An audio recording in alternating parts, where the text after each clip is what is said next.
चलिए दोस्तों, शुरू करते हैं हम लोग हमारा आगे का चैप्टर। आज हम बात करते हैं साइनोसाइटिस की। हम धीरे धीरे पूरे सिस्टम को लेते जा रहे हैं और सिस्टम के साथ साथ हम लोग समझने की कोशिश करते जा रहे हैं। इसलिए बहुत इंपॉर्टेंट होता है सिस्टम के बारे में जानकारी लेना। अगर सिस्टम की एक एक चीज़ हमें पता है तो हमें प्रोटोकॉल तय करने में कोई बड़ी बात नहीं है। किसी भी बुक में दिखा हुआ है, उस लिखे हुए से एक अंदाजा लग जाता है कि ये प्रोटोकॉल ऐसे काम कर रहा है। लेकिन जब उसको वास्तविक रूप में आप इन्वॉल्व करेंगे आपकी टेबल प्रैक्टिस में तो बहुत ज़्यादा फेलियर होता है। हमें हर प्रोटोकॉल को तय करना पड़ता है। ये सारे प्रोटोकॉल्स कहीं ना कहीं फिट बैठते हैं, आपको भी फिट बैठते हुए नजर आएंगे। हर पेशेंट में एक जैसा प्रोटोकॉल काम नहीं करेगा, मैं भी बता रहा हूँ। इसलिए यहाँ पर आप देखिए, हम लोगों को शुरू में सिखाया जाता था D4 D5 D6। अरे आप केवल 30 पोटेंसी में देखकर देख लेना भाई। साइनोसाइटिस में मैं डायरेक्टली बोल रहा हूँ आपको, आप 30 पोटेंसी में देखकर देख लेना। आप चाहे ग्लोबल्स में दे दो, चाहे ओरिजिनल लिक्विड में, पैसा ले लो आप। मैं आपको दावे से कहता हूं जो रिजल्ट मिलेगा वो कहीं नहीं मिलेगा आपको, केवल इस EH फैमिली के द्वारा प्रूवन किए गए प्रोटोकॉल्स के बिहाफ पर रिजल्ट मिलेगा। जब आप साइनोसाइटिस को पढ़ेंगे तो साइनोसाइटिस स्पेशल याद रखना, ये साइनस है। आंखों के लेवल पर यहाँ जो ये नजर आते हैं ये सब साइनस वाला पार्ट है, ठीक है। ये जो साइनस वाला पार्ट है ये केवल मास डिपॉजिट है, ठीक है। याद रखना, हमारे बॉडी में फ्रंटल, मैक्सिलरी, इथमॉइड और स्फिनॉइड 4 साइनसेस पाए जाते हैं, ठीक है। आज अगर मैं थोड़ा गीला हो गया या मैंने कुछ खटाई खा ली तो मेरी आवाज चेंज हो जाती है, ठीक है। इसका मतलब ये होता है कि नमी पैदा हो रही है, एलर्जीज पैदा हो रही है, ठीक है। तो याद रखना, फेस के बोन के पीछे एक होलो स्पेस होती है जिसमें एयर भरी होती है। याद रखिएगा, इसमें एयर भरी होती है। ये नोज कैविटी तक होती है, एयर भरी हुई है। जो नोज की जो कैविटी है उस नोज की कैविटी तक भरी रहती है, उसे हम कहते हैं साइनस, ठीक है। उस नोज की कैविटी को हम कहते हैं साइनस। नोज के समान ही साइनसेस में भी म्यूकस मेम्ब्रेन होती है, ठीक है। और ये म्यूकस मेम्ब्रेन लगातार एक चिपचिपा स्लिमी सिक्रेशन, जिसको म्यूकस कहते हैं, लगातार सिक्रेट करती रहती है दोस्तों, ठीक है। याद रखिएगा, ये जो सिक्रेशन है बहुत इंपॉर्टेंट होता है क्योंकि ये पर्टिकुलरली पूरे नेजल पैसेजेस को मॉइस्ट बना के रखता है, बिल्कुल सॉफ्ट बना के रखता है दोस्तों। यही कारण है ये म्यूकस जितने भी डस्ट पार्टिकल, जितने भी जर्म्स होते हैं जब अंदर सांस के द्वारा प्रवेश करते हैं उनको वहीं का वहीं ट्रैप कर लेता है। ये जाल है और इस माया जाल में कोई भी बैक्टीरिया, वायरस, फंगस जब अंदर की तरफ जाएगा, डस्ट पार्टिकल अंदर की तरफ जाएगा, वो तुरंत वहां पर ट्रैप हो जाता है दोस्तों। याद रखना, यही साइनोसाइटिस में पेरानेजल साइनस का इन्फ्लामेशन होता है। ये जो पैरेलल चल रहा है, पेरानेजल साइनसिस का यहाँ पर इन्फ्लामेशन होता है। ये इन्फ्लामेशन वायरस के कारण, बैक्टीरिया के कारण, इवन फंगस के कारण भी देखा जाता है दोस्तों। इसीलिए ये इन्फेक्शन किसी भी एलर्जिस, किसी भी ऑटो इम्यून रिएक्शन के परिणाम स्वरूप हो सकता है। जब इम्यून सिस्टम हेल्दी सेल पर ही अटैक कर देता है दोस्तों, तब बहुत आसानी से ये कंडीशन क्रिएट होती है। डॉक्टर प्राय साइनोसाइटिस को क्या बोलता है? राइनोसाइनोवाइटिस। ठीक है, राइनाइटिस मतलब म्यूकस मेम्ब्रेन का इन्फ्लामेशन, साइनस का इन्फ्लामेशन को साइनोसाइटिस, और कंबाइंड रूप में जितने भी मॉडर्न साइंस वाले हैं कंबाइंड रूप में इसको राइनोसाइनोसाइटिस कहते हैं। और आज की प्रेजेंट कंडीशन में 90% केसेस दोनों मिलकर ही आते हैं। क्यों? क्योंकि साइनस के इन्फ्लामेशन के साथ साथ हमेशा नोज का इन्फ्लामेशन भी पाया जाता है। ठीक है, यानी नोज का इन्फ्लामेशन हुआ, डेफिनेटली साइनस का इन्फ्लामेशन होता है, और हमारे साउंड को एक रिजोनेंस प्रदान करता है। ऐसा जैसे आप नाक में कोई शब्द बोल रहे हो, नाक में से बोल रहे हो। ठीक है, ये सारी चीजें आपको यहाँ पर टेबल प्रैक्टिस में देखने को मिलती है। जब साइनोसाइटिस होता है, ज्यादातर केसेस में देखा गया है दोस्तों कि साइनोसाइटिस जब होता है तो म्यूकस मेम्ब्रेन बहुत ज्यादा इरिटेट होती है। पेशेंट को सबसे ज्यादा प्रॉब्लम नोज से होती है। ठीक है, अपर रेस्पिरेटरी ट्रैक इन्फेक्शन का सबसे पहला, याद रखना दोस्तों, सबसे पहला ट्रैक होता है राइनोसाइनोसाइटिस। ठीक है, साइनस जब यहां से इरिटेट होता है, म्यूकस मेम्ब्रेन इरिटेट होती है, तो कोल्ड या फ्लू के बिल्कुल वायरसेस के स्प्रेड होने के परिणाम स्वरूप डेवलप होते हुए नजर आता है, यानी साइनोसाइटिस डेवलप हो जाता है। ये म्यूकस मेम्ब्रेन का जो एंटीरियर नेरिस है, ये पोस्टीरियर नेरिस है, यहां से पोस्टीरियर ड्रिप होती रहती है, आपको आगे से नहीं पीछे से म्यूकस गिरता हुआ नजर आता है। याद रखना, ये बहुत टिपिकल सिम्टम है। केवल कुछ केसेस में, ज्यादातर केसेस में वायरस के कारण होता है, केवल कुछ केसेस होते हैं जहां पर बैक्टीरिया के द्वारा काज होता है। अब याद रखना, जो साइनसिस को इन्फेक्ट करता है, एक इन्फेक्टेड टूथ या एक फंगल इन्फेक्शन भी कभी कभी साइनस को इन्फ्लाम कॉज करता है, जो बहुत डेंजरस होता है। लेकिन याद रखना, हमारा नेबुलाइजर हर फंगल इन्फेक्शन पे, याद रखना नेबुलाइजर C5P1F1W, इस नेबुलाइजर में 2 ड्रॉप जी के डाल देना, 2 ड्रॉप P2N1 के डाल देना। ठीक है, अगर उसको आपने स्मेल कराया तो नेजल के लेवल से जो फंगल इन्फेक्शन होती है सबसाइड होते हुए देखा है मैंने दोस्तों। बहुत तेजी से रिकवरी को वहां पर प्रोलॉन्ग करते हुए, मतलब लंबे समय से जो ग्रेसिव था उसको बहुत जल्दी तरीके से प्रोटेक्ट करते हुए हमने देखा है। अभी तक एग्जैक्टली क्लियर नहीं होता इसका कारण क्या है, जिससे क्रॉनिक साइनोसाइटिस, यानी ये इतने लंबे लॉन्ग लास्टिंग क्यों जाती है? पेशेंट छींकता ही रहता है, छींकता ही रहता है, सालों साल निकल जाते हैं, बस एंटी एलर्जिक टैबलेट जब तक लेगा जब तक रिलीफ। आप एलर्जेंस को सप्रेस कर रहे हो, उसको निकाल दो आप। ठीक है, इसलिए नेगेटिव टू पॉजिटिव आना है, याद रख लेना।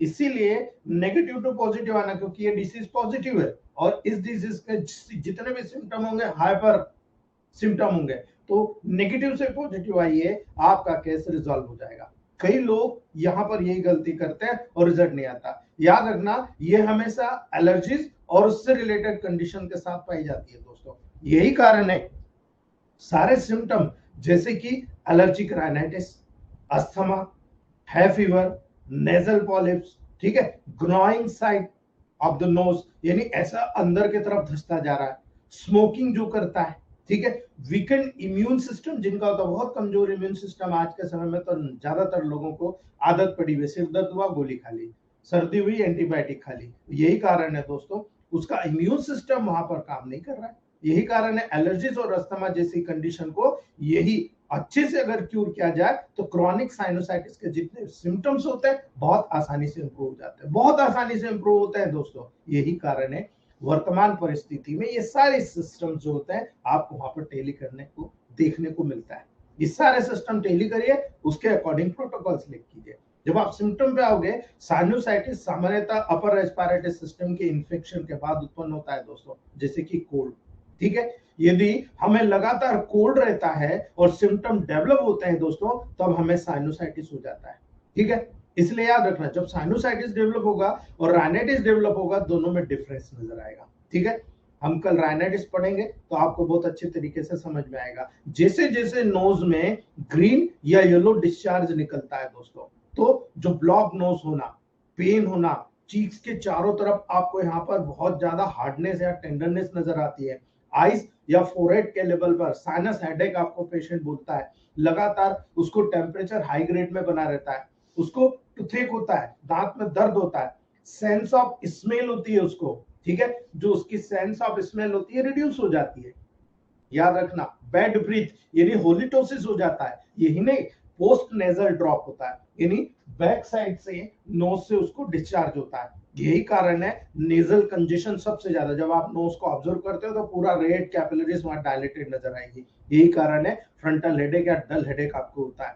डेविएटेड नेजल सेप्टम यानी यहाँ पर एक साइड में कहीं पर भी किसी भी साइड में जो ज्यादा अफेक्टेड है वो नेजल सेप्टम ब्लॉक कर देगा। डेविएटेड एक साइड में बढ़ जाएगा, हम कहते हैं ना नाक की हड्डी बढ़ गई है ना, ये डेविएटेड नेजल सिम्टम आपको यहाँ पर नजर आएंगे। यही कारण है चिल्ड्रंस जिनको साइनोसाइटिस पाई जाती है बहुत ज्यादा इरिटेबल होता है, इसीलिए माउथ से ब्रीथ करते हैं दोस्तों, उनका नोज ब्लॉक हो जाता है ना, स्पेशली नाइट में नोज ब्लॉक हो जाता है, इसलिए वो माउथ से सांस करते हैं। और यही कारण है दोस्तों फीडिंग में बहुत डिफिकल्टी होती है।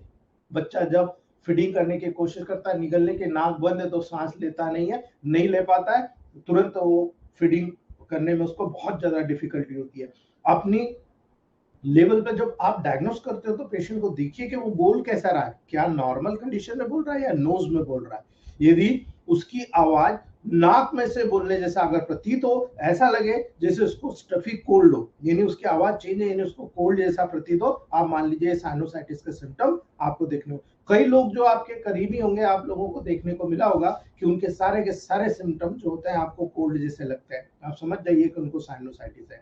साइनोसाइटिस के सिम्टम प्राय कुछ वीक के अंदर क्लियर हो जाते हैं, फिर रिकरेंट आ जाते हैं, चलता रहता है, वो एक्यूट साइनोसाइटिस कहलाता है। लेकिन जब सालों निकल जाता है वो क्रॉनिक साइनोसाइटिस में कन्वर्ट हो जाता है, और कभी कभी साइनोसाइटिस 3 से 4 महीने में ठीक होते हुए देखा गया, ऑटोमेटिकली सेल्फ लिमिटिंग। लेकिन यदि उसको बार बार रिकरेंट इन्फेक्शंस हो रही है, नोज की म्यूकस मेम्ब्रेन बहुत ज्यादा कंजेस्टेड है, वॉल नोज की सेप्टल डेविएशन हो रहा है, मान के चलिएगा होलिस्टोसिस हो रहा है, डाइजेशन ठीक नहीं रहता है, क्रॉनिक साइनोसाइटिस डेवलप होने में चांस उसको सबसे ज्यादा है। इसलिए ऐसे लोगों का आप फंगल इन्फेक्शन किसी प्रकार का ट्यूमर का डायग्नोसिस कराना है तो आपको सीटी स्कैन या एमआरआई कराना पड़ेगा। एक्सरे करा लीजिए, अगर आपको ज्यादा से ज्यादा वहां पर देखना है, एक्सरे करा लीजिए, बहुत है। ठीक है, याद रखिए एक्यूट केस 1 से 3 वीक तक रहता है, सब एक्यूट के 4 से 12 वीक तक रहता है, लेकिन जितने भी क्रॉनिक केस होते हैं 12 वीक से ज्यादा कंटिन्यू रहते हैं। अगर बने रहते हैं तो आप ये मेडिकल जो टर्मिनोलॉजी से उनके आधार पर निकाला हुआ एक साइंस है, जो आप बता सकते हो कि हाँ साहब इस साइनोसाइटिस का केस इस प्रकार से हम डिवाइड कर सकते हैं। और फिर प्रोटोकॉल जब तय करते हो, प्रोटोकॉल आपको मैं हमेशा बताता हूं दोस्तों, प्रोटोकॉल यदि आपको तय करना है P2 C2 वर1G को 30 डायल्यूशन D5 या 30 dilution, P4 C13 F1 L1G D5 या 30 डायल्यूशन, या तो ये दे या ये दे। अगर 35 ईयर से ओल्ड है P4 वाला दे, देन P2 C2 वाला दे। अगर कम एज का है यहां से शुरू करें, देन यहां पर जाए। ठीक है, ये बहुत ऑथेंटिक प्रोटोकॉल है। यदि पेशेंट एक्यूट है तो D5 से शुरू करो, D10 तक जाओ, ठीक हो जाएगा। लेकिन क्रॉनिक है, आप सीधा यहाँ पर शुरू करो दोस्तों 30 डायल्यूशन से, एंड देन वहां पर लेकर आओ, पेशेंट कंप्लीटली क्योर हो जाएगा। C5 L1 वेन 200 डायल्यूशन, ठीक है, C5 L1 वेन 200 डायल्यूशन तो बहुत ब्रिलियंटली काम करता है। S1 P3 C13 F1Y D6 या 30 डायल्यूशन में यूज कीजिए। ठीक है, S1 P3 C13 F1Y D6 या 30 डायल्यूशन में दीजिए, बहुत ऑथेंटिकली काम करेगा।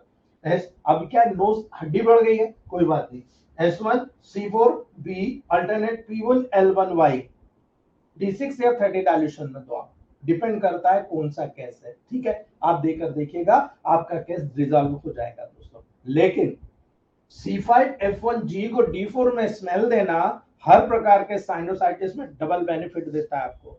मैं 24 घंटे में पोस्ट नेजल ड्रिप को रिड्यूस कर देता हूं C5 F1G से, याद रखना बहुत तेजी से हील करता है ना। यदि आपने गैंग्रीनल फूड को सेकेंड डायल्यूशन में अगर स्मेल कराना शुरू कर दिया ना, तो आप किसी भी प्रकार के हेड के ट्यूमर से लगाकर, नेजल सेप्टम से लगाकर, होलिटोसिस से लगाकर, साइनोसाइटिस से लगाकर, किसी भी प्रकार का कोई डैमेज हो रहा है तो गैंग्रीनल फूड सेकेंड डायल्यूशन में या D5 में आप स्मेल करा दीजिएगा, आपकी प्रॉब्लम सॉल्व कर देगा। P1 A1 वर2 200, ये हम बोलते हैं RTI बूस्टर, नोट कर लीजिएगा आप इसको। P1 A1 वर2 200 ये RTI बूस्टर के नाम से जाना जाता है, यानी रेस्पिरेटरी ट्रैक में आपको केवल इतना याद रखना है,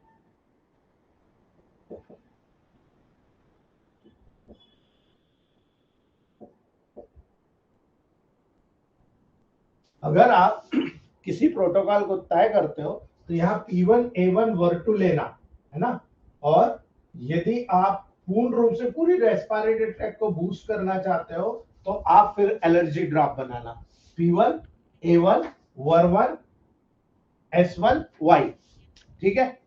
P1 A1 वर्ग S1 Y 200, S1 वर्ग Y के साथ में किसी भी ऑर्गन को जोड़ दिया जाए, उस ऑर्गन की मेडिसिन को ऐड कर दिया जाए, उस ऑर्गन के लिए रामबाण मेडिसिन के रूप में शामिल होता है। कई बार आपने देखा होगा आई साइट में स्वेलिंग हो जाती है, इस प्रोटोकॉल से फटाफट जाती है। आपको नजर आता है आंखों के नीचे बैग्स बन जाते हैं, लेकिन वो एलर्जी के कारण होते हैं, किसी भी हाई ब्लड प्रेशर या किडनी के ट्रबल से नहीं होते, वो भी P1 A1 वर्ग S1 Y देने से ठीक होते हुए देखा गया है दोस्तों। तो ये छोटी छोटी चीजें हैं, ये टिप्स आपको काम आएगी, इसको नोट करके रखिएगा दोस्तों। चलिए नेक्स्ट बात करते हैं हम लोग।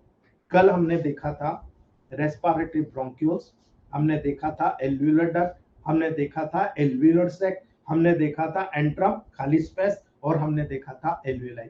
आज हम इनके बारे में जानते हैं, और जानने के बाद में हम बात करेंगे ब्रोंकाइटिस क्या होता है, हम बात करेंगे COPD chronic obstructive pulmonary disease, यहाँ पर साइनोसाइटिस, कोल्ड, कोराइजा, इन्फ्लुएंजा, नीचे आइए फेरिंजाइटिस, लेरिंजाइटिस, ट्रेकियाइटिस, थ्रॉट इन्फेक्शन, और नीचे आइए थ्रॉट कैंसर, लेरिंजियल कैंसर, ये सारी चीज हम लोग देखेंगे। उसके नीचे आइए ट्रेकियाइटिस, गले में इरिटेशन होकर इन्फ्लामेशन हो जाना, ब्रोंकाइटिस, ब्रोंकिएक्टाइसिस, एम्फाइसीमा, इसके बाद प्यूरिसी, ट्यूबरकुलोसिस, बहुत सारी चीजें हैं दोस्तों जो वन बाय वन हम यहाँ पर देखते चले जाएंगे। सब्जेक्ट छोटा है, इस महीने के पहले पहले ये पूरा कंप्लीट हो जाएगा, लेकिन टॉपिक्स बहुत है, और टॉपिक्स को जब लेंगे तो एक एक चीज को खोल के लाएंगे दोस्तों, ठीक है। प्रत्येक एल्वियोलाई कैसे काम करता है, जब आप एल्वियोलस को देखते हो एक पाउच के जैसे होता है दोस्तों, पाउच के रूप में कलेक्ट करता है, क्योंकि बाहर निकालने की तो जगह नहीं है, पाउच के रूप में म्यूकस को कलेक्ट करेगा। इसका डायमीटर लगभग 0.2 से 0.5 सेंटीमीटर होता है दोस्तों। ये एपिथेलियल सेल्स के द्वारा लाइंड होता है, यानी यहाँ पर जो ये पर्टिकुलर ऐसा होगा, तो यहाँ पर ये एपिथेलियल सेल्स इसको लाइन कर दिया है, अब इसके अंदर जो है इस प्रकार से एल्वियोलाई होता है, ठीक है। याद रखना, जब आप इन छोटी छोटी चीजों को समझोगे तो आपको याद रखना है, यहां पर हम न्यूमोनिया बोलते हैं, क्यों बोलते हैं न्यूमोनिया, किसको पता है, ठीक है। याद रखना, इसी एल्वियोलर सेल्स को न्यूमोसाइट्स कहा जाता है,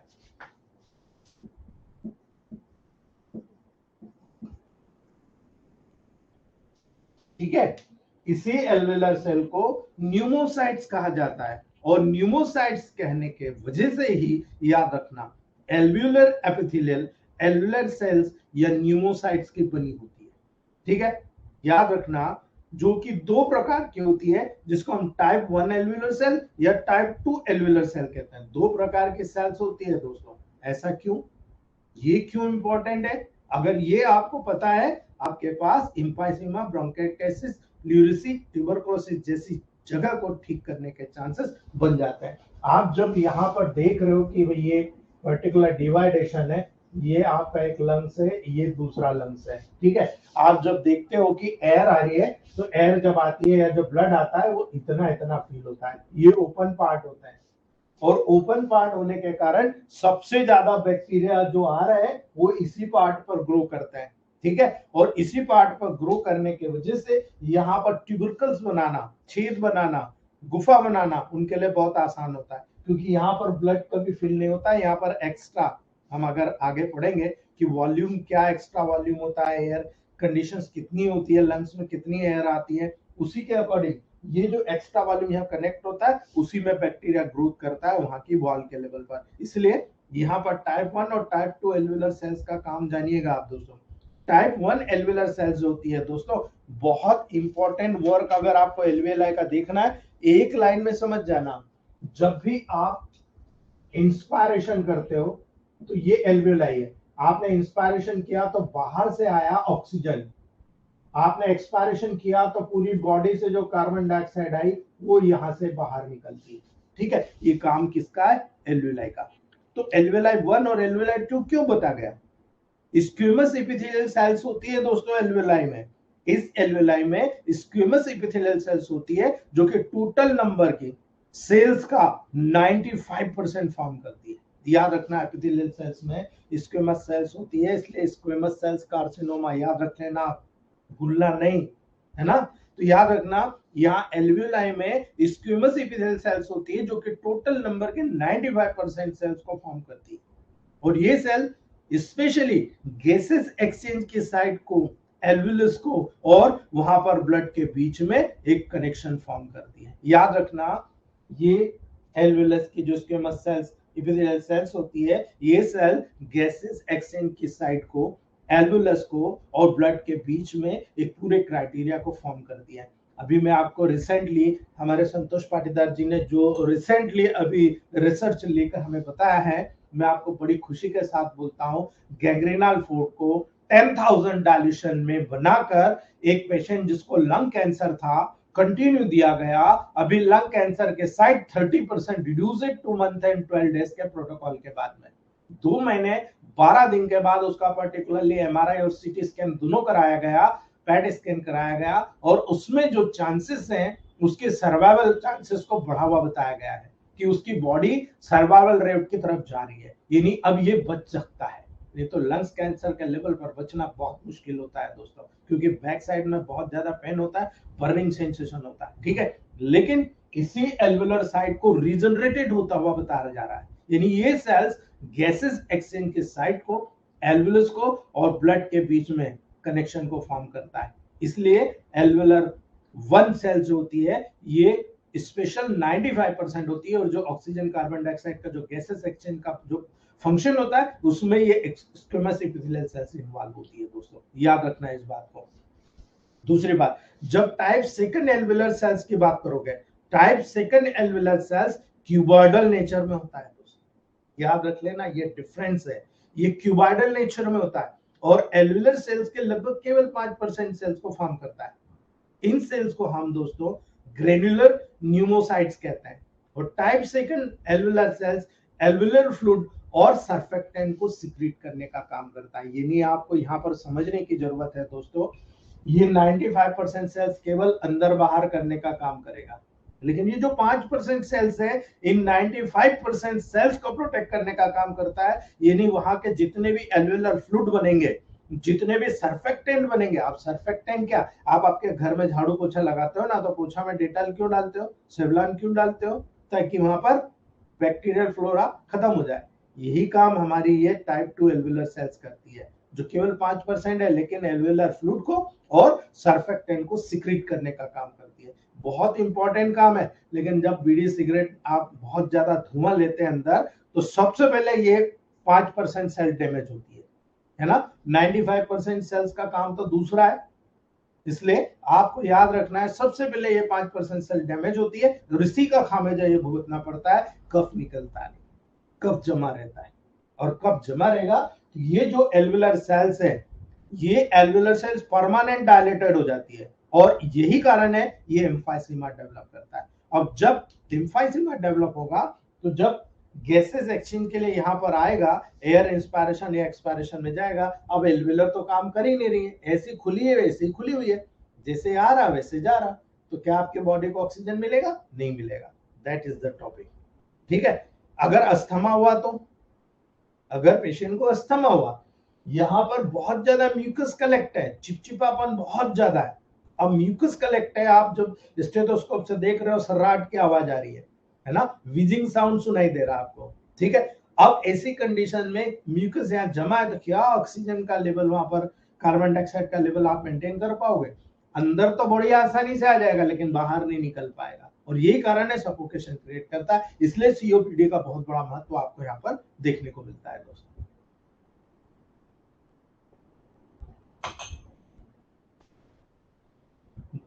आगे बढ़ते हैं दोस्तों, सबसे इंपॉर्टेंट चीज होती है यहां पर जब लंग्स की स्टडी करते हो तो लंग्स की स्टडी में आपको देखना है म्यूकस मेम्ब्रेन को, हर जगह म्यूकस मेम्ब्रेन, इसीलिए देखो यहाँ पर P2 C2 का सिलेक्शन हुआ है, याद रख लेना इस चीज को। लंग्स में C2 और C5 वंडरफुल रिजल्ट देती है, जब एक्यूट स्टेज होती है तो C2 पर, जब म्यूकस मेम्ब्रेन से रिलेटेड होता है तो C2। अभी मैंने आपको उदाहरण के साथ कहा गैंग्रीनल फोर्ट ने काम किया है कैंसर पे, याद रखना उसका रीजन ये है कि वहां पर C5 का रोल एडवांस स्टेज में हो चुका था। इसलिए रेस्पिरेटरी मेम्ब्रेन के फंक्शन को देखकर मेडिसिन सिलेक्ट करना है।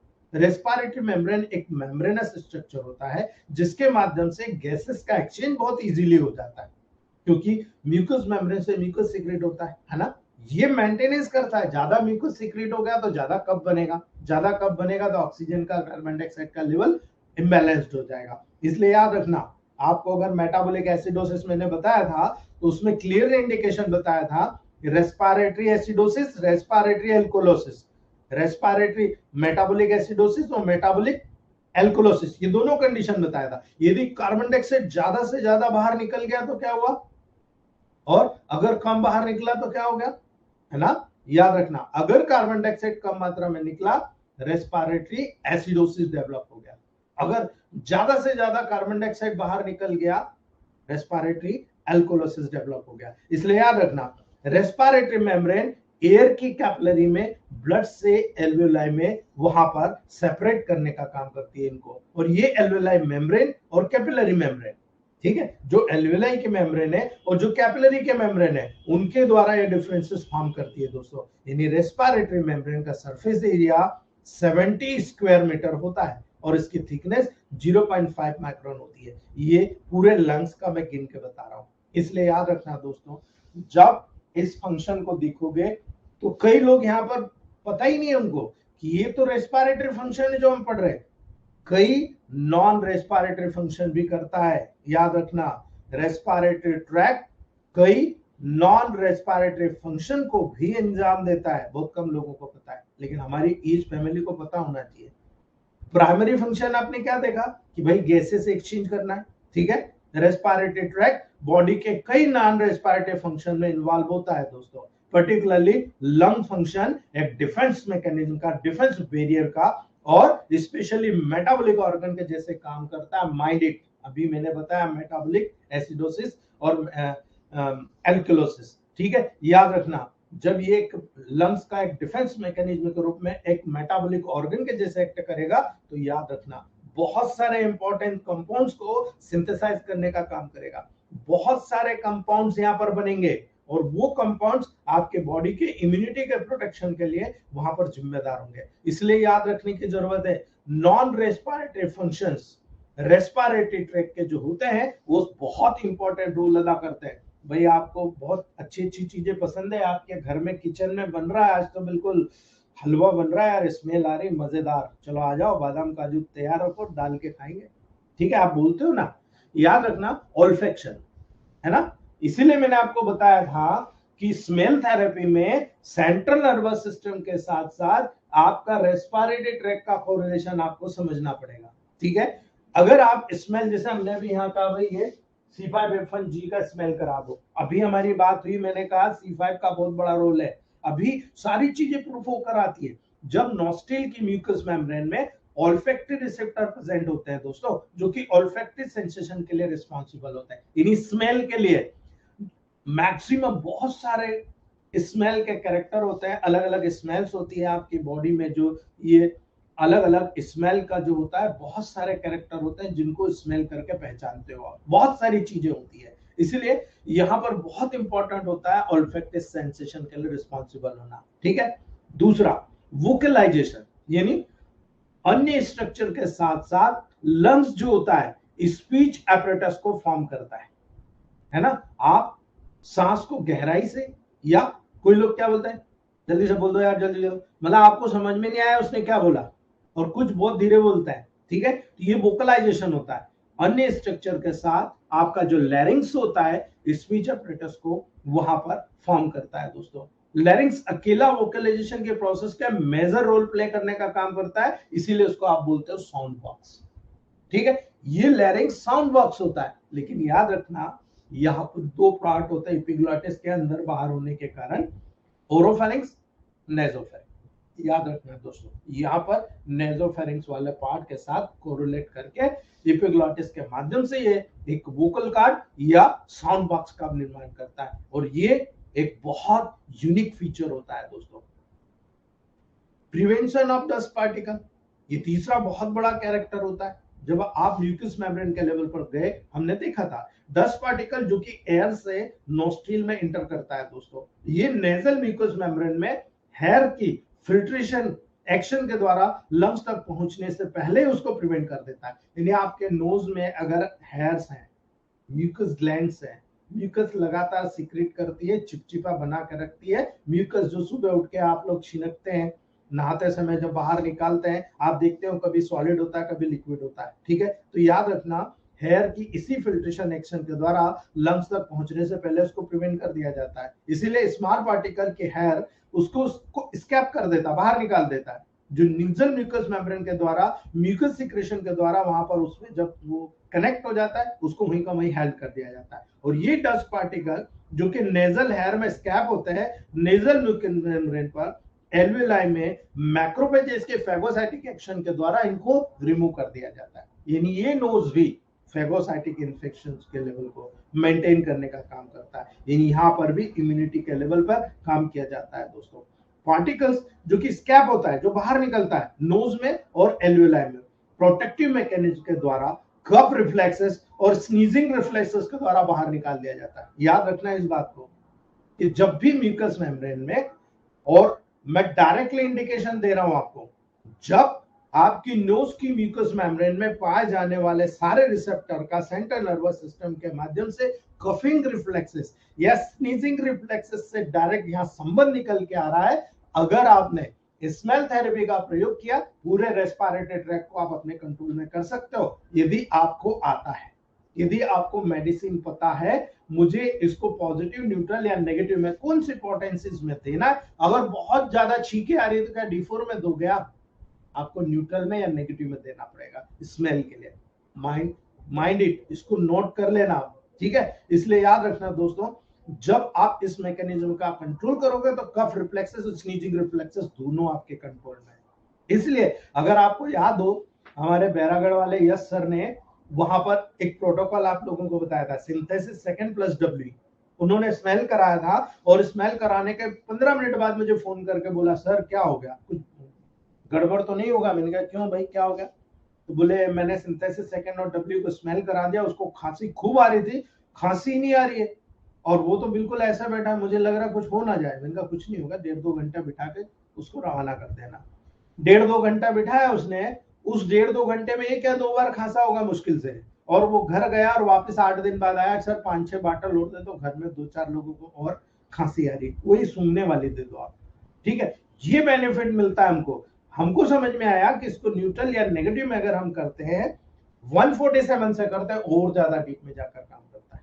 हम 1919 करते हैं, 147 में और ज्यादा डीप में काम करता है, और जो उसकी इंटेंसिटी होती है उतनी खतरनाक नहीं होती। D4, D5, D6 में मॉलिक्यूल्स ज्यादा होता है, लेकिन 147 में मॉलिक्यूल्स कम, एनर्जी ज्यादा होती है।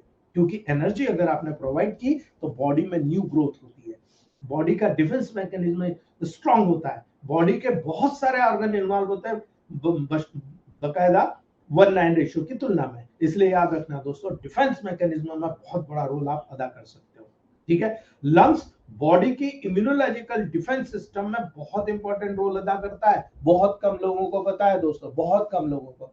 बैंगलोर सेमिनार में जब मैंने इस चीज को हाईलाइट किया था, तो कई लोगों को बताया था कि लंग्स से सीक्रेट होने वाला एस, ठीक है, प्रोस्टाग्लैंडिन, ये स्पेशली एसिडिटी को भी रूल आउट कर देता है, मेटाबॉलिक एसिडोसिस और एल्कोलिसिस के लेवल पर। और इसीलिए मैंने बताया था कि वहां पर कितना इंपॉर्टेंट हो जाता है लंग्स का इन्वॉल्वमेंट करना आप बॉडी की इम्यूनिटी को मेंटेन करने में। लंग्स के डिफेंस फंक्शन अपने स्वयं के, याद रखना, डिफेंस के द्वारा परफॉर्म होता है। लंग्स अपने को स्वयं को मजबूत करता है, पहले मैं खुद मजबूत हो जाऊं फिर बॉडी को मजबूत करूंगा। और लंग्स के एल्वेलाई की जो म्यूकस मेम्ब्रेन होती है, इसमें डिफरेंट प्रकार के सेल्स प्रेजेंट होती है दोस्तों। ये सेल्स ल्यूकोसाइट्स के रूप में, मैक्रोफेजेस के रूप में, ठीक है, मास्ट सेल्स के रूप में, नेचुरल किलर सेल्स के रूप में, डेंड्राइटिक सेल्स के रूप में होती है। और अगर किसी भी कारण से आपने लगातार ऐसे वातावरण में रह रहे हो या ऐसा काम कर रहे हो जिसके परिणाम स्वरूप आप इन सेल्स के फंक्शन को रिड्यूस कर रहे हो, आप अपने पाँव पे कुल्हाड़ी मार रहे हो, आपकी इम्यूनिटी कम होती जाएगी, आपके लंग्स की कैपेसिटी कम होती चली जाएगी। और जैसे जैसे लंग्स की कैपेसिटी कम होगी, आपके बॉडी में डिफेंस मैकेनिज्म फेल होना शुरू हो जाएगा। ठीक है, इसलिए आप स्पेशली इन चीजों को एक बार ध्यान से सुनिएगा, उसके बाद निकाल दीजिएगा दिमाग से। जब आप ध्यान से सुन लेंगे, आपको जरूरत नहीं है प्रोटोकॉल तय करने में, आपका हाथ इधर पेशेंट आया, इधर प्रोटोकॉल तय करने में आपका हाथ चालू हो जाएगा, आपको कुछ भी करने की जरूरत नहीं है दोस्तों।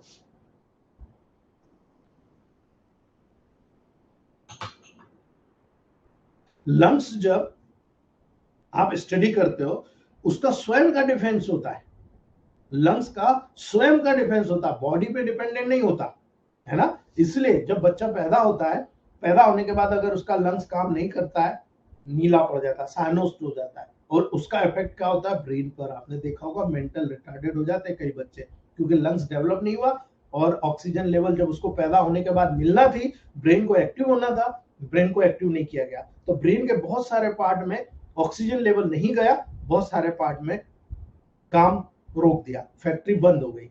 ठीक है, और यही उसकी सजा उसको बुढ़ापे तक मिलती रहती है। तो याद रखना, एयर पैसेजेस को लाइन करने वाली जितनी भी वहां पर पर्टिकुलरली एपिथेलियल सेल्स होती है, बहुत ही इनेट इम्यून फैक्टर को, जिसे हम डिफेंसिन्स कहते हैं, कैथलिसिडीन्स कहते हैं, याद रखना डिफेंसिन और कैथलिसिडीन्स कहते हैं, इनको सीक्रेट करती है।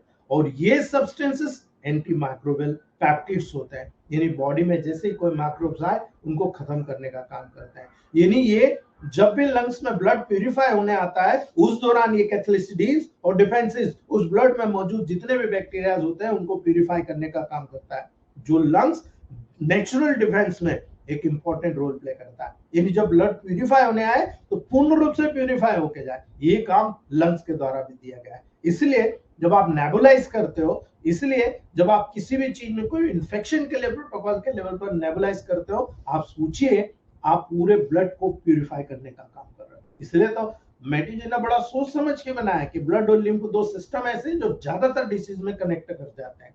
इसलिए जब आप ल्यूकोसाइट्स के द्वारा डिफेंस मैकेनिज्म की बात करोगे, तो ल्यूकोसाइट्स पर्टिकुलरली न्यूट्रोफिल्स और लिम्फोसाइट, आप कहते हो ना एक्यूट इन्फेक्शन है यार, इसको सर्दी खांसी एक्यूट है, देखो न्यूट्रोफिल बढ़ा हुआ है, टोटल काउंट 20,000 जा रहा है ना। बाद में कई बार ऐसा होता है, क्रोनिक केसेस में आया, आप बोलते हो देखो यार इसका जो है लिम्फोसाइट बढ़ा हुआ है, काउंट कम आ रहा, कई बार काउंट ज्यादा आता है और लिम्फोसाइट बढ़ा होता है, डेंजरस कंडीशन, एक्यूट है लेकिन सीधा एक्यूट में क्रॉनिक कंडीशन में चला गया है, बहुत ज्यादा डैमेज है बॉडी में। ये सार देखो, टैली कर लो ये सार से, ये सार बढ़ा हुआ मिलेगा। यही कारण है दोस्तों, जब लंग्स के एल्वेलाई में प्रेजेंट रहेगा, बैक्टीरिया और वायरस के अगेंस्ट डिफेंस मैकेनिज्म को प्रोवाइड करता है दोस्तों। यही कारण है न्यूट्रोफिल्स फैगोसाइटोसिस के द्वारा बैक्टीरिया को किल करता है, लिम्फोसाइट बैक्टीरिया के अगेंस्ट इम्यूनिटी प्रदान करने का काम करता है। अब आपको ये समझना है कि अगर बैक्टीरिया है और न्यूट्रोफिल बढ़ रहा है, इसका मतलब आपकी बॉडी में कहीं ना कहीं बैक्टीरिया का सिस्टम मौजूद है और ये बैक्टीरिया आपकी बॉडी को डैमेज कर रहा है, इसीलिए न्यूट्रोफिल बढ़े हुए हैं। लेकिन अगर आपको लग रहा है कि वहां पर लिम्फोसाइट बढ़े हुए, तो घबराने की जरूरत नहीं है। लिम्फोसाइट बैक्टीरिया के अगेंस्ट आपको इम्यूनिटी प्रदान करने का काम कर रहा है, क्योंकि क्रॉनिक केस हो गया, लंबे समय तक आप इससे प्रभावित हो, तो सबसे पहले आपको इम्यूनिटी बढ़ाना है। और ऐसी कंडीशन में S1 या सीधा कह दो L2, ठीक है, L2, वेन1, S10, WE, ये सबसे बेस्ट प्रोटोकॉल होता है इम्यूनिटी के लेवल पर, इस कंडीशन के लेवल पर बता रहा। आप इन्हीं को कंप्लीटली इक्वल मिला लो, ग्लोबल्स बना दो और पेशेंट को देना शुरू कर दो, ये बैक्टीरिया के अगेंस्ट इम्यूनिटी प्रदान कर जाएगा, बहुत स्ट्रॉन्ग फ्रेमवर्क तय करेगा दोस्तों। यही कारण है यहां पर डिफेंस थ्रू मैक्रोफेजेस निर्मित होता है दोस्तों। यानी आप जब मैक्रोफेजेस के लेवल पर बात करते हो, मैक्रोफेजेस जितने भी डस्ट पार्टिकल, जितने भी पैथोजेंस होते हैं उनको इंगल्फ कर लेता है ना, इंगल्फ करके जो एल्वेलाई में चले गए, एल्वेलाई में इंटर करता है, और इसीलिए लंग्स में स्कैवेंजर के जैसे एक्ट करता है दोस्तों। और ये स्कैवेंजर बहुत इंपॉर्टेंट होता है, जितनी भी एंटीजन प्रेजेंटिंग सेल्स होती है दोस्तों, ठीक है, उनके फंक्शनिंग के द्वारा इम्यूनिटी के डेवलपमेंट में भी मैक्रोफेजेस इन्वॉल्व होता है। यानी आप एलर्जी के लेवल पर जब स्मेल थेरेपी देते हो, याद रखना आरटीआई बूस्टर देते हो ना, ये काम क्या करेगा, इसी मैक्रोफेजेस को स्ट्रॉन्ग प्रदान करेगा, इसी मैक्रोफेजेस को इम्यूनिटी प्रदान करेगा, इसको हथियार देगा कि लो ये हथियार है, तुम अब चलाओ, कैसे चलाना तुमको चलाना, ठीक है। इसलिए याद रखना, जब फॉरेन ऑर्गेनिज्म बॉडी में इन्वेट करते हैं, मैक्रोफेजेस और अन्य जितनी भी एंटीजेनिक प्रेजेंटिंग सेल्स होती है, वो इसी इम्यूनिटी, इसी मैक्रोफेजेस के माध्यम से उसको किल करने का काम करती है।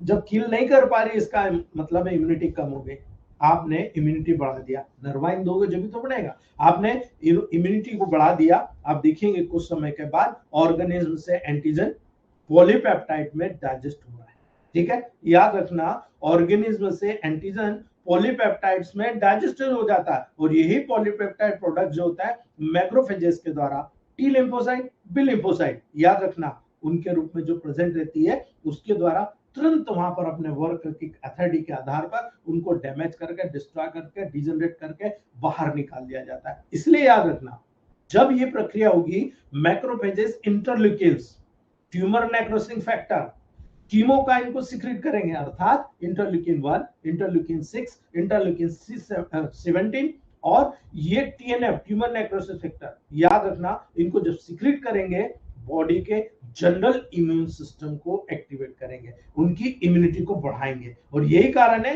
कीमोकाइंस डब्ल्यूबीसी सेल्स को अटैक कर देता है और किसी भी इंफ्लेमेशन के साइट पर जाकर उसको वहां से नष्ट करने का काम करता है। ये पूरी की पूरी प्रक्रिया इंफ्लेमेशन है, ठीक है। और ये इंफ्लेमेशन है इन द सेंस, अगर एब्सेस भी डेवलप हुआ, कल नाइट क्लास में भी मैंने डिस्कस किया ये चीज, अगर इंफ्लेमेशन कहीं पर भी हुआ, आपको टेंशन लेने की जरूरत नहीं, गैंग्रेनल फोर्ट को देने की जरूरत है। ऑर्गेनो बूस्टर सारे उसी लेवल पर बने गए। अगर आपको ये वाक्य समझ में आ रहा है, इन्फ्लामेशन को पढ़ लो और ऑर्गेनो बूस्टर C1 से लगाकर C17 तक गैंग्रेनल फोर्ट को समझ लो, आपको कुछ करने की जरूरत नहीं है। जहां पर इन्फ्लामेशन होता है, फंक्शन ठीक करने के आपको जो भी प्रोटोकॉल ऑर्गन्स के बिहाफ पर देना आप दीजिए, कोई दिक्कत नहीं। लेकिन जहां S2L1B C2N1G देने की जरूरत है, वो ऑर्गेनो बूस्टर C2 दीजिए आप। मैं आपको डंके के चोट पे बोलता हूं, 100% रिजल्ट आपको मिल जाएगा, ठीक है। ये प्रैक्टिकल अनुभव। अभी एक डॉक्टर का मैं बहुत बड़ा फीडबैक बता रहा हूं, वो किसी को बोलता नहीं, लेकिन उसने काम किया, वो ऑर्गेनो बूस्टर C1 और C2 को किसी भी फाइब्रॉइड वाले पेशेंट में कोई दूसरा प्रोटोकॉल दिया ही नहीं उसने। 1200 रुपए लेता है, दो 60 ml के 600 रुपए लेता है, बाकी कोई एक्सटर्नल नहीं, कुछ नहीं, ये ले जाओ 15-15 बूंद 4 बार। नेक्स्ट टाइम आया D3 के D4, पहले D4 दिया, फिर D3 दिया, अभी D2 में दिया, D2 के बाद सोनोग्राफी कराता है, सोनोग्राफी कराने के बाद 90% फर्क, D1 देकर पेशेंट को पैसे ले लेता है 5-7 हजार रुपए पूरे कंप्लीट कोर्स के, और पेशेंट को बोलता है सोनोग्राफी करा लेना। सोनोग्राफी में कुछ नहीं निकलता, नॉर्मल हो जाती है, ठीक है। तो ये प्रैक्टिकल अनुभव की बात है, ठीक है। डिफेंस थ्रू मास्ट सेल, जब आप मास्ट सेल्स की बात करते हो, ये बहुत इंपॉर्टेंट सेल होती है दोस्तों। मास्ट सेल्स एक लार्ज सेल होती है, पैसोफिल से मिलती जुलती है दोस्तों, और mast cells hyper sensitivity reaction जैसे कि एलर्जीज, ठीक है, एनाफाइलेक्सिस को प्रोड्यूस करने का काम करती है। यानी आपकी बॉडी में यदि कोई चीज डेवलप हुई, कोई चोट लगी, तो सबसे पहले उस लाइन के जस्ट पीछे मास्ट सेल होती है, बाद में दूसरी सेल्स होती है। तो ये mast cells hyper sensitivity reaction को प्रोड्यूस करती है, जैसे एलर्जिस, एनाफाइलेक्टिक, है ना। और यही कारण है हिपेरिन, हिस्टामिन, सीरोटोनिन और हाइड्रोलाइटिक एंजाइम को सीक्रेट करना शुरू कर देती है। याद रखना, हिपेरिन यानी ब्लड को नहीं जमने देना, हिस्टामिन एलर्जिक सेंसेशन को, सीरोटोनिन जानते हो आप, हाइड्रोलाइटिक एंजाइम जब ये सीक्रेट करेगी तो सबसे पहले लाइन में खड़े होने के कारण इसका काम होता है कोई भी चीज अंदर आ रही है उसको डिस्ट्रॉय करना है, ठीक है। वो हमारी बॉडी के लिए अच्छी नहीं है, उसको डिस्ट्रॉय करने का काम करती है। इसीलिए मास्ट सेल्स के माध्यम से भी लंग्स में इम्यूनिटी आपको प्रदान होती है दोस्तों। नेचुरल किलर सेल, याद रखना, ये सबसे बेस्ट सेल्स होती है बॉडी में, कहीं भी जहां पाई जाएगी ये नेचुरल किलर सेल्स नेचुरली कोई भी बैक्टीरिया फंगस को बहुत जल्दी भाप लेती है और तुरंत उन पर अटैक करके उनको डिस्ट्रॉय कर देती है।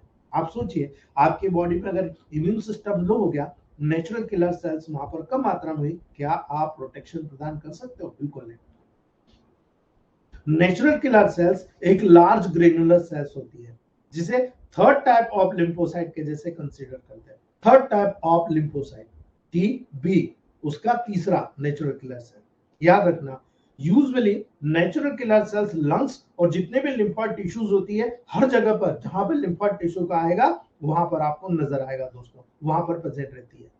इसके ग्रेन्यूल्स जो होते हैं, इसके अंदर छोटे छोटे ग्रेन्यूल्स होते हैं, उस ग्रेन्यूल्स में हाइड्रोलाइटिक एंजाइम्स पाए जाते हैं जो कि माइक्रो ऑर्गेनिज्म को डिस्ट्रॉय करने का काम करते हैं। जैसे ये सेल्स में से ग्रेन्यूल्स निकला, वो ग्रेन्यूल से हाइड्रोलाइटिक एंजाइम निकला, वो सारी सेल्स के अगेंस्ट वहां पर आगे पीछे ये घेर लेंगे ग्रेन्यूल्स, और जो बैक्टीरिया होंगे माइक्रो ऑर्गेनिज्म उनको डिस्ट्रॉय कर देते हैं।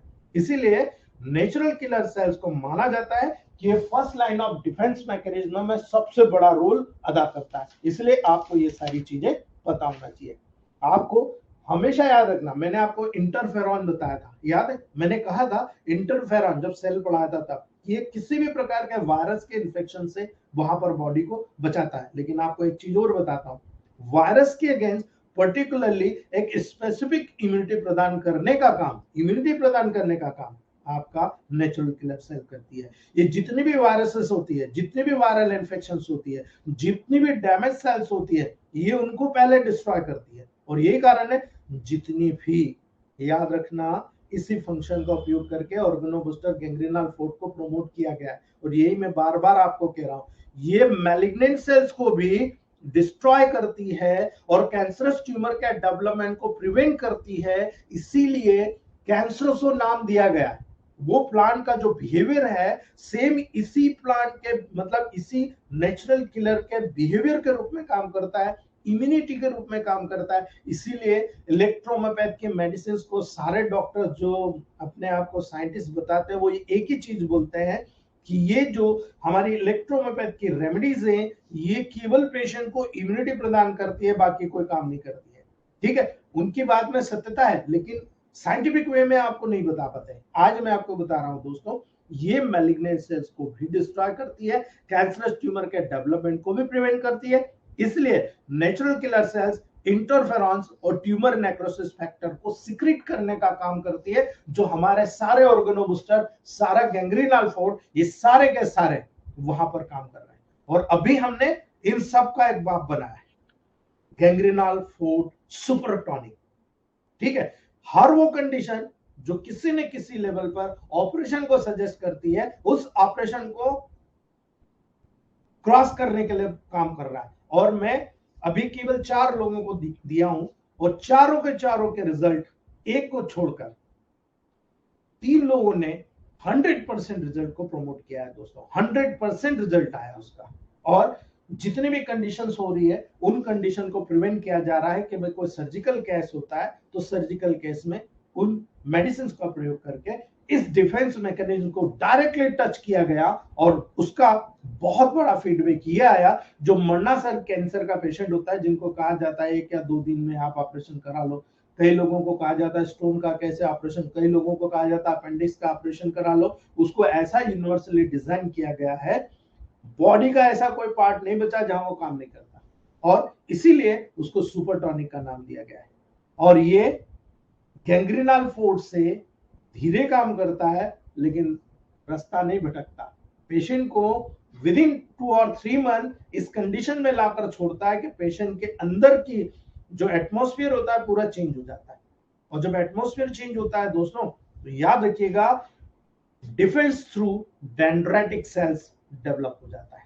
याद रखना दोस्तों, लंग्स में डेंड्राइटिक सेल्स इम्यूनिटी में एक बहुत इंपॉर्टेंट रोल प्ले करता है। और जो लोग मेरे कैंसर के क्लासेस को ज्वाइन कर चुके हैं, कैंसर का जो टॉपिक पढ़ चुके हैं, उनको पता है कि डेंड्राइटिक सेल्स क्या काम करता है ना। ये डेंड्राइटिक सेल्स एकमात्र सेल्स होती है आपके बॉडी में जो किसी भी प्रकार के कैंसर के सेल को ढूंढ के मारने का काम करती है, मैक्रोफेजेस के साथ साथ करती है। ये सेल्स एंटीजन प्रेजेंटिंग सेल्स के जैसे फंक्शन करती है, और एंटीजन प्रेजेंटिंग सेल्स के द्वारा वहां पर घूमती रहती है कि कोई ना कोई तो आए फाल्स मेरे पास, सेल से जाकर जुड़ जाती है, अच्छी है, हाँ ठीक है आगे बढ़, अरे ये तो कैंसर सेल है, फट से उसको डाइजेस्ट करके खत्म कर देती है।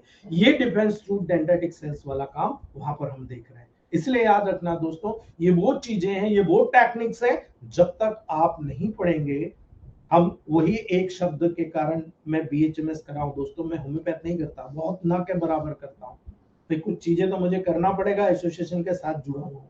मैं 90% इलेक्ट्रोहोम्योपैथ ही करता हूं, जो लोग मेरे करीब है वो सब जानते हैं। ठीक है, याद रखना वाटर बैलेंस का मेंटेनेंस बहुत इंपॉर्टेंट होता है। अगर आप रेस्पिरेटरी ट्रैक्ट पे काम कर रहे हो, आपको याद रखना है वाटर बैलेंस का मेंटेनेंस कराना बहुत नेसेसरी है। अगर आप नहीं कराओगे तो याद रखना, आपको पता होना चाहिए कि मेटाबॉलिक वेस्ट के लेवल पर, एक्सक्रीटरी सिस्टम के लेवल पर, डिफिकेशन के लेवल पर, यूरिनरी सिस्टम के लेवल पर, स्वेटिंग के प्रोसेस के माध्यम से वाटर का लॉस होता है। उसी प्रकार रेस्पिरेटरी ट्रैक्ट से भी वाटर लॉस मैकेनिज्म में एक बहुत इंपॉर्टेंट रोल प्ले करता है। ड्यूरिंग एक्सपायरेशन, जब आप एक्सपायरेशन करते हो, वाटर एक्सपायर्ड एयर के माध्यम से इवोपरेट होता है। चश्मा खराब हो गया तो आप क्या करते हो, याद है ना, और फिर देखते हो अरे यार इस पे तो भाप जम गई, ये वाटर कंटेंट है ना। उसके बाद आप पोंछ लेते हो रुमाल से, बिल्कुल चकाचक हो जाता है। ठीक है, तो याद करना ये आप क्या कर रहे हो, वाटर को एक्सपायर्ड एयर के माध्यम से इवोपरेट कर रहे हो, और बॉडी वेटर का जो कुछ अमाउंट होता है आपकी बॉडी का, इस प्रोसेस के द्वारा आप बॉडी से लॉस कर रहे हो। ठीक है, इसलिए वाटर बैलेंस में भी लंग्स का इंपॉर्टेंस अब आपको पूछने की जरूरत नहीं। ठीक है, अगर ये है तो डेफिनेटली आप ये भी कह सकते हो बॉडी टेम्परेचर का रेगुलेशन कर रहे हो। ठीक है, एक्सपिरेशन के दौरान जब आप एक्सपायरेशन कर रहे हो, उस दौरान वाटर के साथ बॉडी से कुछ मात्रा में हीट का भी लॉस कर रहे हो आप। इसीलिए respiratory tract heat loss mechanism के द्वारा भी एक रोल प्ले करता है बॉडी टेम्परेचर को मेंटेन में। जब फीवर आता है आप क्या करते हो, अरे यार इसकी तो, तुम्हारी सांस तो बहुत गर्म चल रही है ना, गर्म चल रही है, इसका मतलब आप क्या बोलते हो, यार आपकी सांस गर्म चल रही है तो आपको तो फीवर है। तो आप देखो आपकी बॉडी लंग्स के माध्यम से बॉडी टेम्परेचर को रेगुलेशन में हीट को लॉस कर रही है एक्सपायरेशन के द्वारा, यानी पूरा बॉडी आपका काम कर रहा है। आप यहां पर ये चीज को भी महत्व दीजिएगा दोस्तों। Regulation of acid base balance, अब ये बहुत इंपॉर्टेंट चीज है, मैं कई बार आप लोगों को गाइड कर चुका हूं इस चीज पर दोस्तों।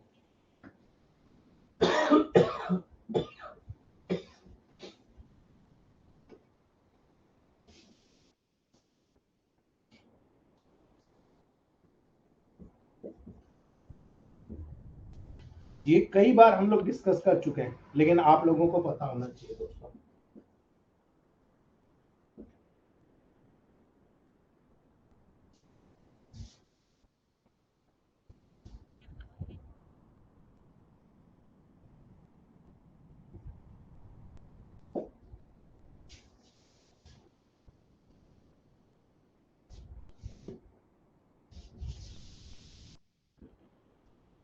जब आप पूरी बॉडी में देखते हो कि यहाँ पर सारी प्रोसेसेस निर्मित हो रही है, तो ये प्रोसेसेस ऐसे नहीं निर्मित होती है ना, ये प्रोसेसेस वही प्रोसेस को फॉलो करती है जो प्रोसेस आपकी बॉडी में स्टार्ट हुई। यानी आपने कार्बन डाइऑक्साइड बना और पानी दोनों मिला, कार्बोनिक एसिड बना, ये कार्बोनिक एसिड हाइड्रोजन आयन और आपके हाइड्रोजन HCO3 माइनस में कन्वर्ट हो गया, ये फिर से जुड़ गया, क्योंकि ये बहुत अनस्टेबल कंपाउंड्स होते हैं, तुरंत जुड़ते हैं तुरंत टूटते हैं, और पूरी बॉडी में मैकेनिज्म होता है, ये H2CO3 फिर कार्बन डाइऑक्साइड और पानी में कन्वर्ट हो गया। तो याद रखना regulation of acid base balance आपकी बॉडी में, यदि आपका लंग्स अच्छे से काम कर रहा है, याद रखना मैं आपको बार बार बोल रहा हूं, जब आपको एसिड वेपर ऊपर आती है, GERD होता है, गैस्ट्रोइसोफेजियल रिफ्लक्स डिसीज, जब भी एसिड लेवल ज्यादा आता है तो ब्लड का पीएच बड़ा होता है, और जब ब्लड का पीएच बड़ा होता है आप रेस्पिरेटरी एसिडोसिस के लेवल पर होते हो।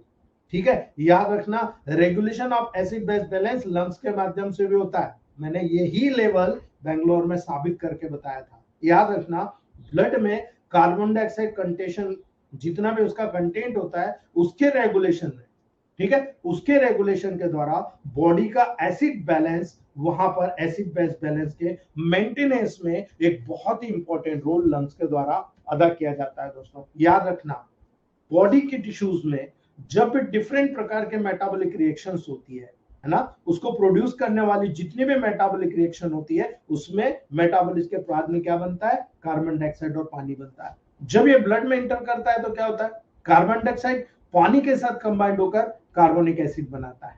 ठीक है, ये कार्बोनिक एसिड है, ये कार्बोनिक एसिड बन गया वहां पर। ठीक है, इसीलिए कार्बोनिक एसिड क्या है, एक अनस्टेबल कंपाउंड है, तुरंत जुड़ता है तुरंत टूट जाता है बॉडी के अनुसार, बॉडी के ऑर्गन में जो फंक्शन हो रहा उसी के अनुसार ये आसानी के साथ स्प्लिट होकर हाइड्रोजन आयन और बाइकार्बोनेट आयन में वहां पर टूट जाता है। ठीक है, याद रखना इंटायर रिएक्शन में लंग्स में रिवर्शन होता रहता है, यानी जब कार्बन डाइऑक्साइड ब्लड से रिमूव होता है और लंग्स की एल्वेलाई से ये बाहर निकल जाता है दोस्तों, इन तमाम प्रोसेस में कार्बन डाइऑक्साइड एक वोलेटाइल गैस होता है। ठीक है, और ये प्रैक्टिकली वेंटिलेशन के द्वारा ब्लोन आउट होता है, जो आपका हाइपर और हाइपो वेंटिलेशन होता है ना, उसके द्वारा ब्लोन आउट होता है। जब आपके यहाँ एक कमरा बंद है, सफोकेशन हो रहा है, आपको सांस लेने में दिक्कत हो रही है, ठीक है, इसका मतलब क्या हो रहा, कार्बन डाइऑक्साइड ज्यादा हो रहा है, आपको बाहर निकालना पड़ेगा। ठीक है, तो एक वोलेटाइल गैस होती है और पर्टिकुलरली वेंटिलेशन के द्वारा ब्लोन आउट होता है, उस वेंटिलेशन के द्वारा बाहर निकाल दिया जाता है। इसीलिए लंग्स जब हाइपर वेंटिलेटेड होता है या हाइपो वेंटिलेटेड होता है, उसी के ऊपर सब कुछ निर्भर होता है। अस्थमा सीओपीडी में क्या होता है, ऑक्सीजन आ रही, कार्बन डाइऑक्साइड बाहर नहीं जा रही, मतलब क्या हुआ, मतलब ये हुआ कि आपका कार्बन डाइऑक्साइड लेवल ज्यादा है और ज्यादा होने के कारण पर्टिकुलरली म्यूकस के डेवलप होने के कारण ये कंडीशन है कि मेटाबॉलिक वेस्ट आप बाहर ही नहीं निकाल पा रहे। इसलिए आपको समझने की जरूरत है कि जब मेटाबॉलिक एक्टिविटी एक्सेलरेट होती है, ठीक है, उस कंडीशन में टिश्यूज में ज्यादा मात्रा में कार्बन डाइऑक्साइड प्रोड्यूस होती है और यही हाइड्रोजन आयन का कंसंट्रेशन इंक्रीज करती है। और जब पीएच वैल्यू देखते हो, हाइड्रोजन आयन अगर बढ़ेगा तभी तो एसिडिटी बढ़ेगी। ठीक है, तो हाइड्रोजन आयन का कंसंट्रेशन भी इंक्रीज हो जाता है, इसी के कारण देखो पीएच रिड्यूस होता है। अगर 7 के ऊपर जाएगा तो अल्कलाइन, 7 से नीचे जाएगा तो पीएच रिड्यूस हो रहा है, यानी एसिडिटी डेवलप हो रही है। याद रख लेना इस बात को। इसीलिए जब इंक्रीज हाइड्रोजन आयन कंसंट्रेशन हो रहा है, उसी के कारण पल्मोनरी वेंटिलेशन इंक्रीज हो जाता है। ठीक है, और जब पल्मोनरी वेंटिलेशन इंक्रीज होता है तो आपको याद रखना है दोस्तों, हाइपर वेंटिलेशन होता है, जो कि डिफरेंट मैकेनिज्म के माध्यम से एक्टिंग के द्वारा होता है, जैसे एओर्टिक, एओर्टा, एओर्टिक और कैरोटिड आर्टरीज। ठीक है, याद रखना एओर्टिक और कैरोटिड जो बॉडीज होती है उनमें जो कीमो रिसेप्टर होते हैं उनके जैसे, और ब्रेन के मेडुला में जो स्थित होता है पर्टिकुलर कीमो रिसेप्टर, उनके माध्यम से स्टिमुलेट होता है। ब्रेन को लग रहा है बहुत हीट बन रही है, हीट रिड्यूस करो। ठीक है, इसीलिए हाइपर वेंटिलेशन के कारण बॉडी में फ्लूइड से, जब आपको बहुत ज्यादा हाइपर वेंटिलेशन, जोर जोर से आप सांस लोगे, सफोकेशन में क्या होता है, यही होता है ना, उस दौरान क्या होगा, बॉडी फ्लूइड से ज्यादा मात्रा में कार्बन डाइऑक्साइड को रिमूव किया जाता है, बाहर निकाला जाता है, और इसी कारण से जो यहाँ पर मेटाबॉलिक एसिडोसिस हो गया था उसको रेगुलेट कर दिया जाता है और पीएच पूर्ण रूप से नॉर्मल कर दिया जाता है। यानी हम एसिडिटी में कहीं ना कहीं रोल लंग्स का भी देखते हैं, और इसी कारण से आप देखो बार बार थ्रोट इन्फेक्शन होता है, बार बार जिनको एसिड की प्रॉब्लम होती है, मैं सबसे बड़ा उदाहरण हूं। ठीक है, बार बार मेरी आवाज का बैठना मुझे लगता है कहीं ना कहीं इसी पूरे फिनोमेना के फेलियर के कारण होता है, लेकिन मैं बहुत सुलझा इंसान हूँ, बाहर कम खाता हूँ, सिलेक्टेड चीजें खाता हूँ, फ्रूट्स पे ज्यादा ध्यान देता हूँ, इसलिए आज 6 महीने से मैंने एक भी दिन अपनी तबियत की वजह से ब्लॉक नहीं किया दोस्तों, याद रखना। ठीक है, ये प्रॉपर्टीज आपको नजर आए। इसके अलावा एक बहुत इंपॉर्टेंट फंक्शन होता है दोस्तों, एंटी कोगुलेंट फंक्शन। ठीक है, एंटी कोगुलेंट फंक्शन, भाई यहां पर ऐसा क्या चीज है, लंग्स में वास्ट सेल से हिपेरिन सीक्रेट होता है ना, याद रखना, लंग्स से हेपेरिन सीक्रेट होता है मास्ट सेल से, और ये हेपेरिन क्या काम करता है, याद रखना दोस्तों, हेपेरिन एंटीकोगुलेंट होता है, और एंटीकोगुलेंट होने के कारण ये इंट्रावेस्कुलर क्लॉटिंग को प्रिवेंट करता है।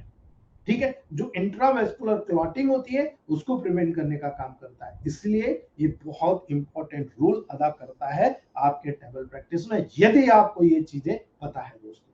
ठीक है, ये बहुत इंपॉर्टेंट चीज है जो आपको पता होना चाहिए, जो मैंने आपको बताया दोस्तों। उम्मीद करूंगा कि ये सारी चीजें आपको यहाँ पर समझ में आए। 2 चीज और देख लेते हैं ताकि हमारा ये फंक्शन वाला पार्ट खत्म हो जाए।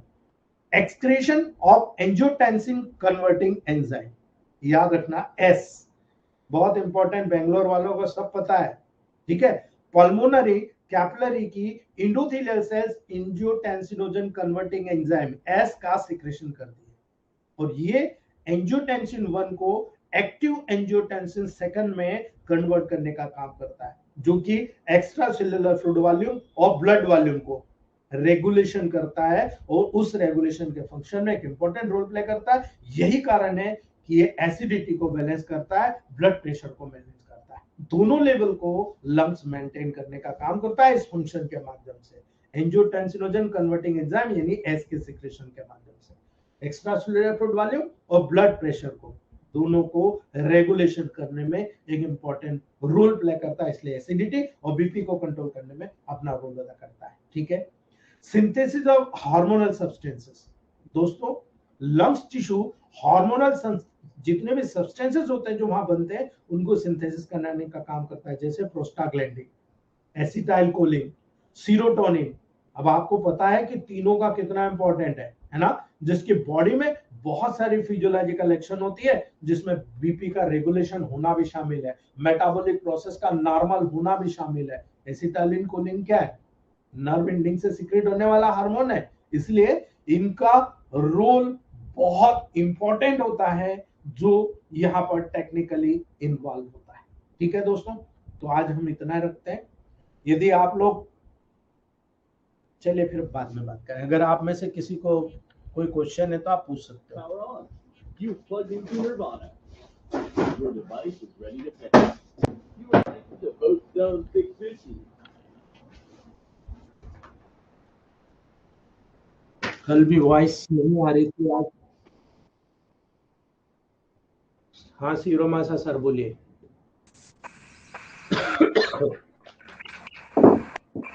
Hello Sir, good morning. Good morning. Sir, in children we see hyperactive. Is that positive or negative, sir? Hyper active होगा तो पॉजिटिव होगा कि नेगेटिव होगा? पॉजिटिव होगा ना आपको, So then we can give medicine in negative. बिल्कुल देना पड़ेगा negative. Shall I go to for like 200, sir? अरे सर 5th 10th बहुत है, बच्चों का रेजिस्टेंट पावर तो देखो, 200 सहन करने का पावर भी तो हो उसमें। Okay, sir. 5th From 10th negative, बहुत है। yes, sir. Negative to positive, sir. बिल्कुल नेगेटिव से पॉजिटिव में आइए। Okay, sir. Thank you so much, sir. जी Firdaus sir, Firdaus sir, Firdaus Alam sir, क्या बात है, फिर गई आवाज। Firdaus sir, Firdaus Alam sir,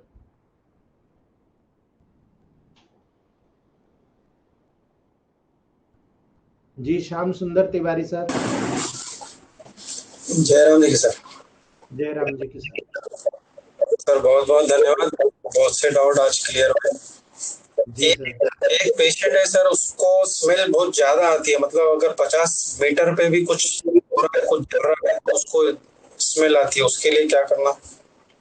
sir smell दे दो आप उसको, C3Y का स्मेल दे दो आप, हो जाएगा ठीक। ठीक है सर, धन्यवाद सर।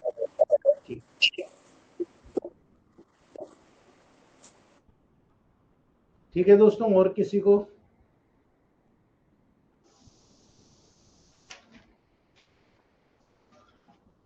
चलिए ठीक है दोस्तों।